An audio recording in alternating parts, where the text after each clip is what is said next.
Hello viewers, welcome back to my channel. ఈరోజు మన ఛానల్లో రాజ్మా మసాలా కర్రీ రెసిపీని ఎలా చేయాలో చూద్దాం.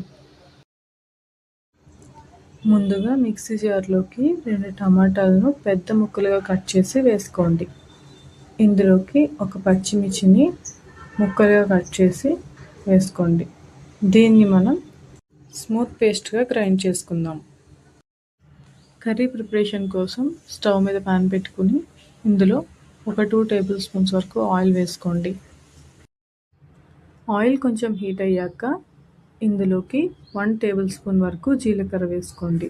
తర్వాత 3 లవంగాలు, 1 ఇంచ్ దాల్చిన చెక్క, 1 అనాస పువ్వు, 1 మీడియం సైజు బిర్యానీ ఆకు వేసుకోండి. ఇప్పుడు వీటన్నిటిని కూడా మంటను మీడియం ఫ్లేమ్ మీద అడ్జస్ట్ చేసుకొని వేయించుకుందాం. ఇప్పుడు ఇందులోకి 2 మీడియం సైజు ఉల్లిపాయలను చిన్న ముక్కలుగా కట్ చేసి వేసుకుందాం. ఈ ఉల్లిపాయ ముక్కలన్నీ కూడా గోల్డెన్ బ్రౌన్ కలర్ వచ్చేంత వరకు బాగా వేయించుకోవాలి. ఉల్లిపాయ ముక్కలు బాగా వేగాక ఇందులోకి 1 మీడియం సైజు టమాటోని మనం గ్రైండ్ చేసి పెట్టుకున్నాం కదా, ఆ టమాటో ప్యూరీ అంతటిని కూడా ఇందులో వేసుకోవాలి.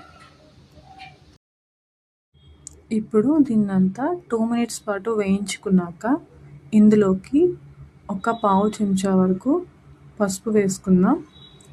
తర్వాత 1 టేబుల్ స్పూన్ వరకు సాల్ట్ వేసుకుందాం. ఈ రాజ్మా కర్రీలో ప్రోటీన్ అండ్ ఫైబర్ ఎక్కువగా ఉంటాయి. ఇది రెగ్యులర్గా తీసుకోవడం వల్ల మన డైజెషన్కి చాలా మంచిది. ఇప్పుడు ఈ గ్రేవీలో పచ్చివాసన అంతా పోయేంత వరకు బాగా వేయించుకొని 1/2 టేబుల్ స్పూన్ వరకు అల్లం వెల్లుల్లి పేస్ట్ వేసుకోండి. ఇప్పుడు ఈ గ్రేవీని అంతా కూడా ఒక 2-3 మినిట్స్ వరకు వేయించుకుందాం. నెక్స్ట్ ఇందులోకి ఓవర్ నైట్ నానబెట్టి 4 to 5 విజిల్స్ కుక్ చేసుకున్న రాజ్మా గింజల్ని వేసుకుందాం. వీటిలో ఉండే ఐరన్ మన బాడీలో ఉండే హెమోగ్లోబిన్ లెవెల్ని పెంచుతుంది. ఇంకా పొటాషియం హార్ట్ హెల్త్కి కూడా చాలా మంచిది. సో వీటిని రెగ్యులర్గా తీసుకోవడానికి ట్రై చేయండి. ఒకసారి కర్రీ అంతా కూడా బాగా వేగిన తర్వాత 1/2 టేబుల్ స్పూన్ కారం వేసుకుందాం.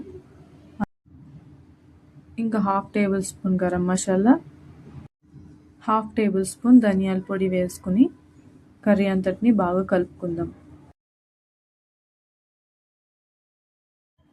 ఇప్పుడు ఒక చిన్న గ్లాస్తో వాటర్ తీసుకుని కర్రీ అంతట్లో వేసుకుందాం. ఒకసారి కలుపుకొని ఒక 5 to 10 మినిట్స్ పాటు మూత పెట్టుకుని ఉడికించుకుందాం. ఆల్రెడీ మనం వీటిని కుక్కర్లో ఉడికించి పెట్టుకున్నాం కాబట్టి కర్రీ అనేది ఫాస్ట్గానే ప్రిపేర్ అవుతుంది. ఇప్పుడు మూత తీసుకొని 1 టేబుల్ స్పూన్ వరకు కసూరి మేతిని క్రష్ చేసి వేసుకుందాం. ఇది ఆప్షనల్ మాత్రమే, మీ దగ్గర లేకపోతే స్కిప్ చేయొచ్చు. ఇప్పుడు కర్రీ అంతటిని కూడా బాగా కలుపుకొని స్టవ్ ఆఫ్ చేయండి. ఈ రాజ్మా మసాలా కర్రీ మీకు నచ్చిందని అనుకుంటున్నాను. మన ఛానల్ని లైక్ చేయండి, షేర్ చేయండి, తప్పకుండా సబ్స్క్రైబ్ చేసుకోండి.